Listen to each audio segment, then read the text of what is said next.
I talk about the coddler. I talk about the jester and these other people that make us feel good, but they don't do good. So their presence adds so much chaos at times that it's not worth it to have them around.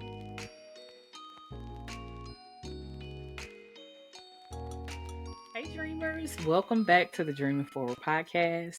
And this month, I'm going to be talking about efficiency versus excellence. So, we talked about excellence. Now, I want to get into talking about efficiency.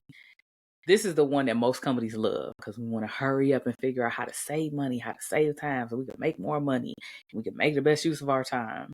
But efficiency is so much more than time versus money. Efficiency is how to save and salvage momentum. And if you think about, I loved physics. I took physics in high school. And one of the things that I loved about physics is that no variable just stood on its own. There are these formulas that show you how variables fit together to produce something that is essentially like a new concept. So if you think about the formula for momentum or the formulas for different types of force and energy, they rely on multiple things functioning together, and efficiency is the same way. If you are simply eliminating, and cutting things off and cutting people out, that is going to hinder your momentum, even if you don't see it right away. And I want us to think about that because we are in a time now where we see companies closing, folding, merging with others, doing mass layoffs, mass sunsetting of products and services in an effort to make short-term gains, but they are not paying attention to the long-term impact of those decisions. And I talked before in some past episodes about how the consumer and employer brand are tied together. But I think that bears repeating because how we treat employees, how we treat consumers when they are seeking to buy our products impacts what happens if they want to become employees or if they know others who want to become employees and vice versa. We treat employees poorly and consumers see that. That will impact our consumer brand and our viability in the market. When you think about efficiency, one of the pieces that I think is super important is to reduce and minimize errors. And errors aren't just the things that cost us more money. Errors are, again, the things that cost us momentum. It is an error if you allow an ogreish manager to continue to work at your company. I can't tell you the jobs, one job in particular, and I ain't gonna say who, but this manager cleared an entire team. I think over the course of their tenure at that company, they cleared out like 10 people. And it was about 6 of us that left within maybe a 1-year period. And everybody was acting like they didn't understand, well, why that's happening. I don't know. And everybody knew it's this person. If you would just get this one person out of this company, you would be able to keep the brilliance of 10 people. And they didn't do it, at least during my time. I found out later that eventually somebody finally pushed the button to get the process started and they ended up being fired. But this took years. And that has happened at other jobs too.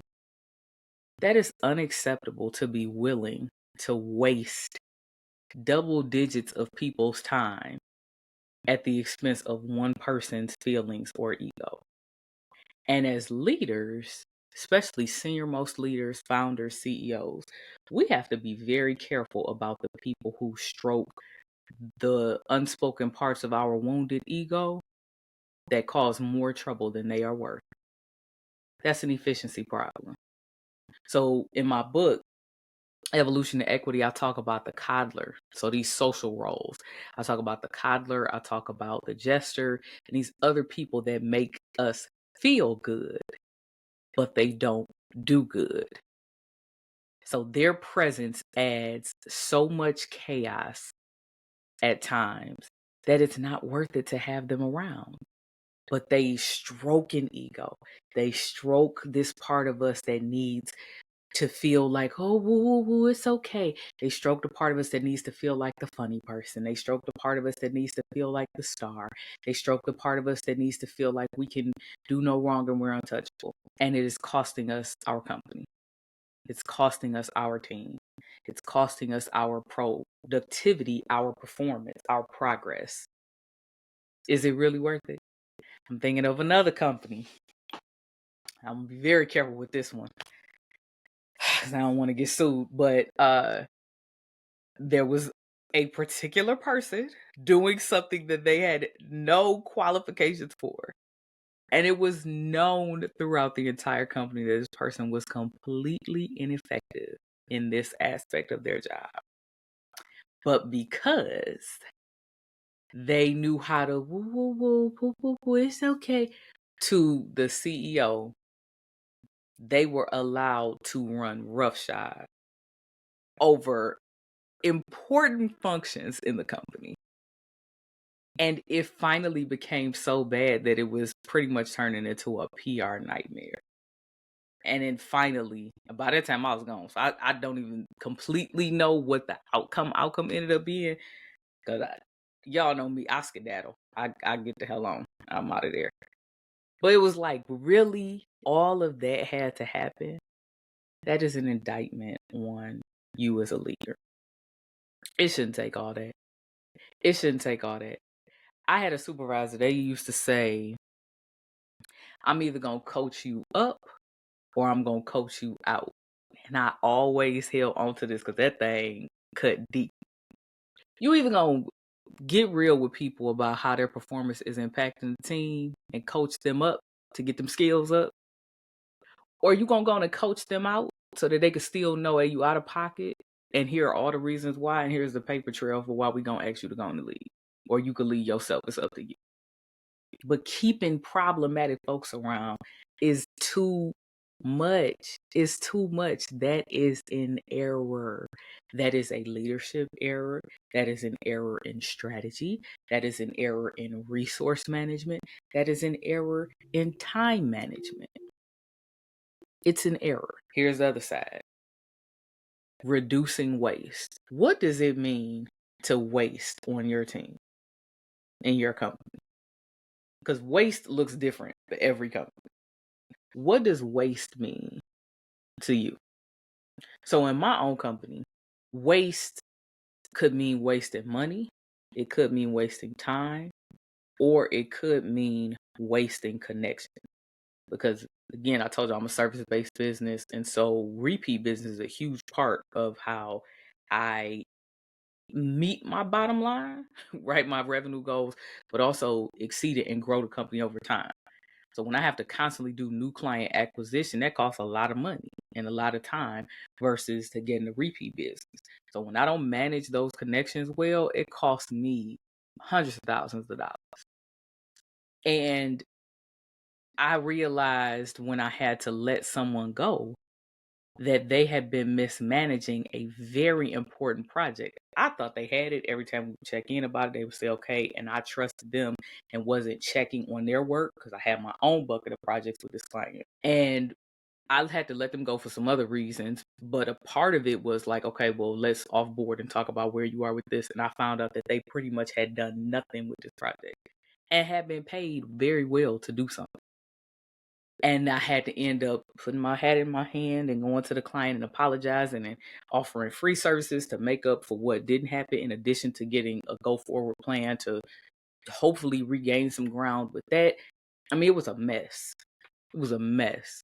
And I still had to pay that person out for at least part of that work because they had been on contract for it. And that taught me a valuable lesson for me as a people manager in my company.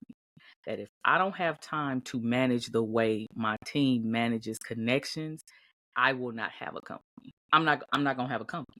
Because if my clients can't trust that people will get stuff done and they don't want to work with me again, all the money that I make from contracts is getting burnt up. All that profit, because I have to, again, keep doing new client acquisition.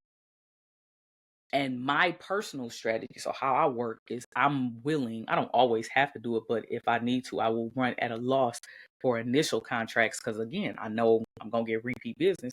So I know I'm going to make it up over time by charging what it should have been. But again, that's my own sales strategy. And it works for me. But the key of it working is that I got to knock it out the park for all of those early projects, because I got to set up that standard of excellence so they want to keep coming back because they know to expect that. I know I can deliver. But if I got people on my team who are B players, C players, D players, F players, it's like you digging a hole but tossing the dirt in the back part of the hole. So you never get any progress. You just dig. It's going right here. So you're not making any movements forward. And so that is a form of waste. Wasted connections are probably one of the worst things you can have in a business. The other thing is, yes, wasting time. I don't play about my time, y'all. And I'm going to talk about this in a later episode this month, but I don't play with time, because I know I've seen in my own life, I've had very specific experiences where my wasted time has been beyond detrimental. Beyond detrimental. I don't play about my time, period. Time matters. And the dopest part about time deals with something called a psychosocial effect. Time means different things to different people. Time is always a function of our internal perceptions of external influences.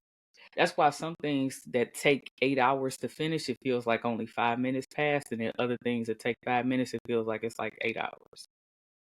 So if you got to wait an hour at the DMV in your state, you might call the Secretary of State to get your license renewed.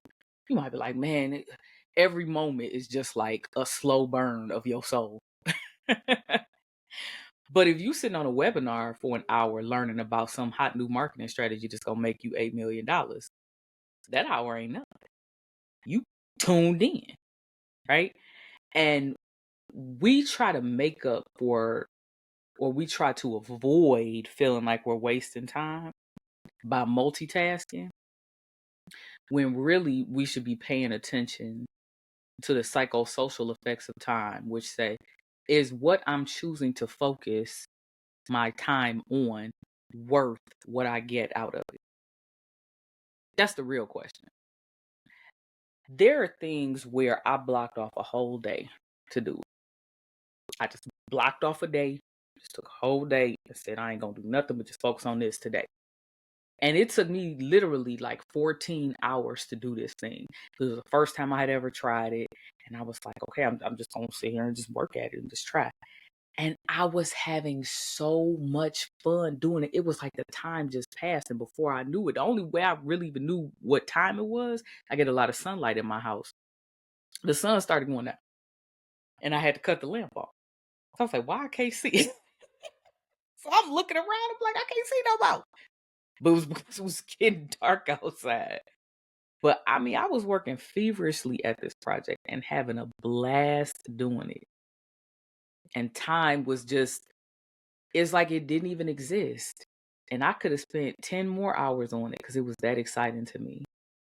Because it was the internal perception of the value of that activity, because I believed in what the external returns could be. So if you find yourself questioning, am I wasting time in my company? Are my direct reports wasting time? Is my team wasting time? Is our company wasting time on this effort?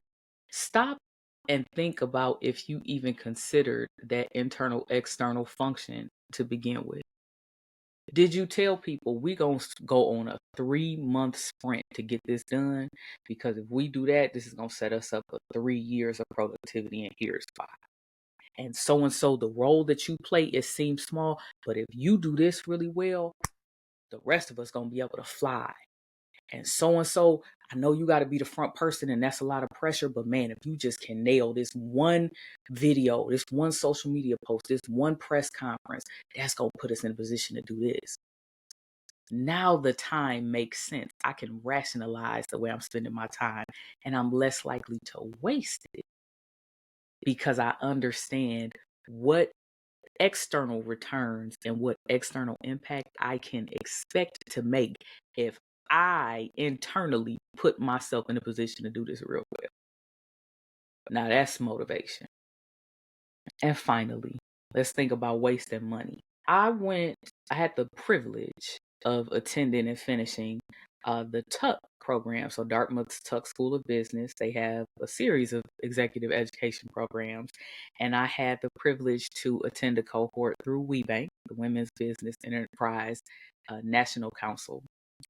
And I loved the experience. It was amazing. All of it stood out, but one part of one session in particular did, because the facilitator who was teaching us about accounting, she mentioned the power of possibly running at a loss in order to make short-term investments. And so many of my peers were like, what? I would never do that. The goal is to get profit. I ain't about to, oh my God, like I would never, we got to make money. And I raised my hand. I was like, oh, I totally understand that, because I ran at a loss for years on purpose. Thankfully, I had a 9-to-5 job so I could pay my bills. But I was putting all of my company's money back into the company because I knew eventually I wanted this to be my sole venture. And I didn't want to have to work in-house. So I knew to do that, I got to like push it. Ryan Wilson of the Gathering Spot, he calls that pressing the table. I was putting in time, money, energy, effort. I didn't care. Every dime was going back into something, whether it was a certification, a trip to a conference, a development program, paying for decks, templates, graphic design, logo design, whatever it was, because I recognized that I'm running at a loss this year so that 1 year soon I can be making double-digit profit, right? And it is a strategy. It is a strategy to know that fine line between wasting money and investing money. And sometimes you're not always going to get it right. There are some things that I invested in, and then later I was like, now why you do that? That was not the best use of your funds, girl. And then there are other things that I didn't pay for because at the time it just felt like it was too risky. And then later I'm like, man, if I had just paid for that. And then there are some things that I paid for one time and it paid off in one season of my business. And then later I was like, I don't need to pay for that no. And it made sense. There's never a right or wrong answer per se. It's simply you making the best decision that you can make at that time. And so the purpose of me talking about wasting money is not to say don't waste money. It is to reframe your relationship with money so that you can understand what it looks like to invest smartly in your team, in your business, in your company. Some of you have direct reports that if you would just invest like $2,000 in professional development, that person will keep working there another 5 years. And so you're going to lose out on them and potentially lose out on millions of dollars from their performance and productivity because you won't pay for them to go to a $2,000 class for 3 days. Some of you are blowing tens of thousands, if not hundreds of thousands, on consultants that are producing nothing, pissing your team off, and undermining processes that actually were working well just because they need to look like they doing something. That's a waste of money. I've had folks that I told straight up, I don't even think you should have me doing that. So-and-so in-house seems like they want to do it. They're an emerging leader. Go on and promote them for me. Like promote them and I'll teach them how to do this. Like the little parts that they don't know, I ain't got no problem teaching them that. There's no skin on my back. So just let me teach them this, but keep that person because this needs to happen in-house. And they were going to pay me almost 6 figures to do something. And I was like, no, I would rather you invest that money into bumping up their salary. First of all, it's a fraction of that cost, but also like just pay me for the hours that I'm going to spend like working with them. And they were like, okay, it's okay. Now, would I have loved the revenue? Yeah. But I recognize that in terms of long-term sustainability for the company, for the team, for the team's morale, that's an in-house thing. You don't need a consultant for that. You shouldn't have a consultant for that. And you have to be very leery of people who always want you to spend money, especially in ways that they can benefit without being clear about what it could cost in the long term. If all they can tell you is the benefits of spending money with them and on them, but never what are the potential drawbacks, they ain't your person. Because I tell people in a minute, you could pay me for that, but 9 times out of 10, that's just not the best. I mean, I don't need to do that for you. Like, that's just not the best choice. I could do this other thing, but that's a waste. And then there's other things where I tell clients, look, I know it's a bit of a stretch and we can work out a payment plan or we can work on how we launch it out, but you probably going to want to have me do this instead and have somebody in-house work on this other part. And because I'm open with how I balance telling them what they should invest in versus don't pay me for that, they're more likely to trust me because they know I'm not just gaming them. But that's my strategy for doing that, because that's part of my integrity. That's part of just how I build relationships. But before you go looking for consultants, the short version of that, focus on what's happening in-house first, because you might have some emerging leaders that would be great at doing that, or people who are desperate for stretch projects. So again, it's not about you wasting money. It's about you wasting your relationship with money in ways that don't get you the return that you need. So tell me, what does efficiency mean for you? If you think about waste, reduction, clearing up errors, how does that impact the way you show up in business? We're at the half point of the year. How can you be more efficient in your company, on your team, and even in your own career? What does that look like for you? Let me know in the comments. And of course, I will see you in the next one. Be sure to like, share, and subscribe. Bye, dreamers.